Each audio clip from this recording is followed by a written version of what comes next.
اہل بیت اطہار سے جب ہم فرش ادا پہ بیٹھتے ہیں تو ہم بہت سی دعائیں مانگتے ہیں. ہم کہتے ہیں کہ ہمیں رزق ملے, ہم کہتے ہیں ہمیں اولاد ملے, ہم کہتے ہیں کہ ہماری نوکری سلامت رہے, ہم کہتے ہیں کہ بچوں کے امتحانات میں بچے کامیاب ہو جائیں. کوئی مریض ہوتا ہے تو مریض اپنے لیے دعا مانگتا ہے. یہ ساری دعائیں مانگنی چاہیے اور یہ حق ہے.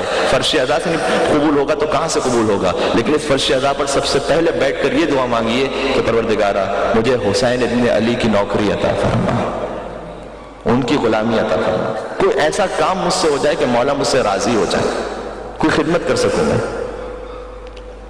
یہ فرش ادا سے مانگے. آج دعائے توسل کی رات ہے. توسل کا مطلب کیا ہوتا ہے؟ یہ جو ہم پڑھتے ہیں, ہم دعائے توسل ہم نے ہزاروں مرتبہ پڑھی ہوگی, شاید اس کے ترجمے سے بعض لوگ واقف نہ ہوں کہ ہم ہر امام کا نام لیتے ہیں اور اس کے بعد کیا کہتے ہیں؟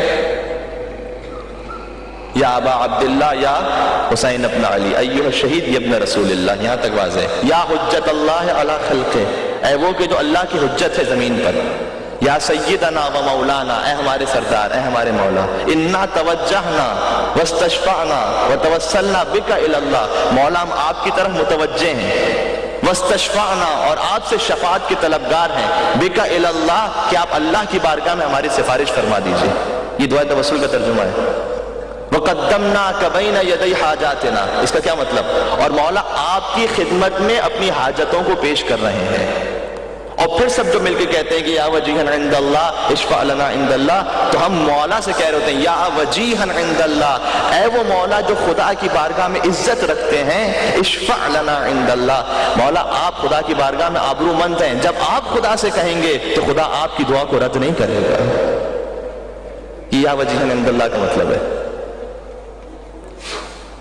یونس نقاش 10ویں امام, امام علی النقی علیہ السلام, اللہ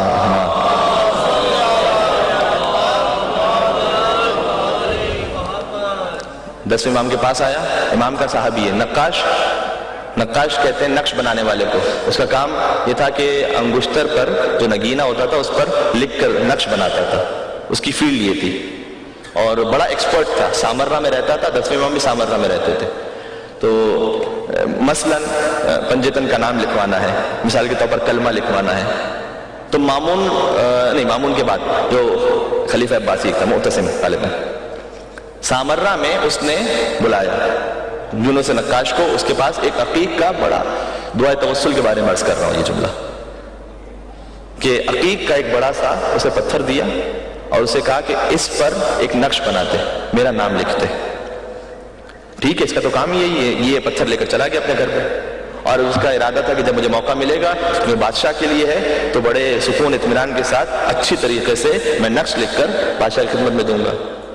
اتنے میں وہ عقیق کا چونکہ بڑا سا پتھر تھا تو بچے کو اس کا اچھا لگا, تو بچے نے کہا کہ بابا یہ مجھے دیجیے گا. اور بابا اس نے جو اپنے بچے کو دیا, اور جیسے بچے نے ہاتھ میں لیا اور کھیل رہا تھا بچہ اس عقیق کے پتھر سے, خاص قسم کا, کہ وہ زمین پر گرا اور 2 ٹکڑے ہو گئے. اب جناب علی یہ کہ میری اپنی جان گئی, میری اولاد گئی, اس لیے کہ بادشاہ کا جو پتھر تھا وہ توڑ دیا میں نے.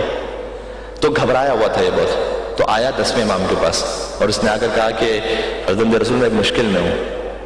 امام نے کہا کیا مشکل ہے؟ کہا مولا وہ پتھر دیا تھا وہ ٹوٹ گیا ہے. امام نے کہا کہ تو مشکل کشا کا ماننے والا ہے اور تو خود ہمارے در پر آیا ہے, تو ہم تیری مشکل کو حل کریں گے. اس نے کہا مولا کیسے؟ کہا بس جب بادشاہ تجھے بلائے کہ یہ کام ہوا یا نہیں تو میرا نام لینا اور پھر گھر سے باہر نکلنا. 10ویں امام, یہ میں نے خاص اس دعائے توسل کے سلسلے کو سمجھانے کے لیے, اور بھی کئی واقعات تھے. 10ویں امام کا واقعہ میں نے اس لیے منتخب کیا کہ ان کی تاریخ بہت کم پڑھی جاتی ہے ہمارے یہاں اور ان کے واقعات نہیں معلوم کسی کو. تو 10ویں امام کا ذکر بھی ہو جائے گا ممبر حسین کے صدقے میں, ذکر حسین کے صدقے میں. اور ساتھ ہی ساتھ یہ کہ اکثر میں ایک جملہ کہا کرتا ہوں کہ جس طرح سے ہمارے یہاں حدیث موجود ہے کہ اولنا محمد, اوسطنا محمد, آخرنا محمد, وکلنا محمد, اسی طریقے سے یہ بھی ٹھیک ہے کہ اولنا علی, اوسطنا علی, آخرنا علی, وکلنا علی. یہ سب کے سب علی. تو یہ جو آخری علی ہیں وہ کون ہے؟ امام علی النقی علیہ السلام. تو مولا نے اس کو کہا کہ ایسا کر کہ میرا نام لے کر نکلنا. اس نے مولا سے کہا کہ مولا آپ کا نام لے کر نکلوں گا تو مولا آپ کا نام ہے, معذرت چاہتا ہوں, کوئی گوند تو نہیں ہے کہ وہ جڑ جائے گا؟ ٹھیک, آپ کے نام سے کیا ہوگا مولا؟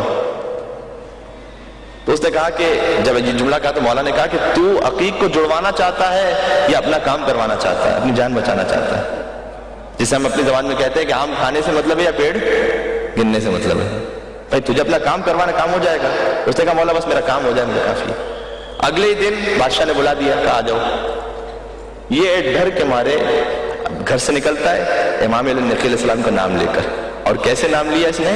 وہی یا وجیہا عند اللہ اشفع لنا عند اللہ، 10ویں امام کا توسل کیا اور پھر یہ کہا، اور اس کے بعد باہر نکلا۔ اب جیسے ہی باہر نکلا بادشاہ کے دربار میں پہنچا، اس نے سوال کیا کہ وہ نقش تم نے لکھا یا نہیں لکھا؟ ابھی یہ جواب دے رہا ہے کہ بس لکھنے والا تھا، وقت نہیں بچا۔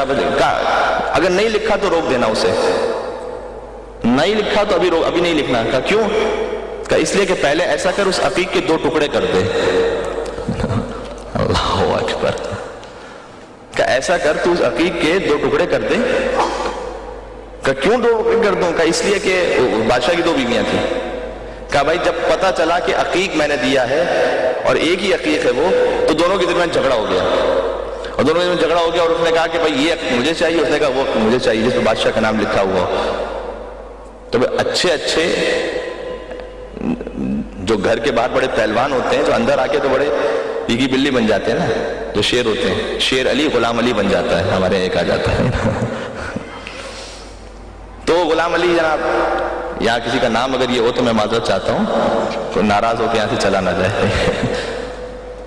تو اس نے کہا کہ میں اس ٹینشن میں اس مشکل میں پھنس گیا ہوں، تو یہ دونوں کی ضد ہے، تو جناب علی تم ایسا کرو کہ عقیق کے 2 ٹکڑے کر دو، اور 2 ٹکڑے کرنے کے بعد دونوں پر جو 2 ٹکڑے ہو جائیں دونوں پر میرا نام لکھ تاکہ میں دونوں کو دے دوں۔ بس اس نے جملہ سنا، فوراً وہاں سے جب نکلتا ہے تو پہلے اپنے گھر نہیں گیا، مولا 10ویں امام کی خدمت میں آتا ہے اور آ کر کہتا ہے کہ مولا آج میں نے اپنے آپ کے نام کی برکت دیکھ لی، جو نہ ہونے والا ناممکن کام تھا، یا وجیہا عند اللہ اشفع لنا عند اللہ کے صدقے میں حل ہو گیا۔ صلوات پر محمد و آل محمد۔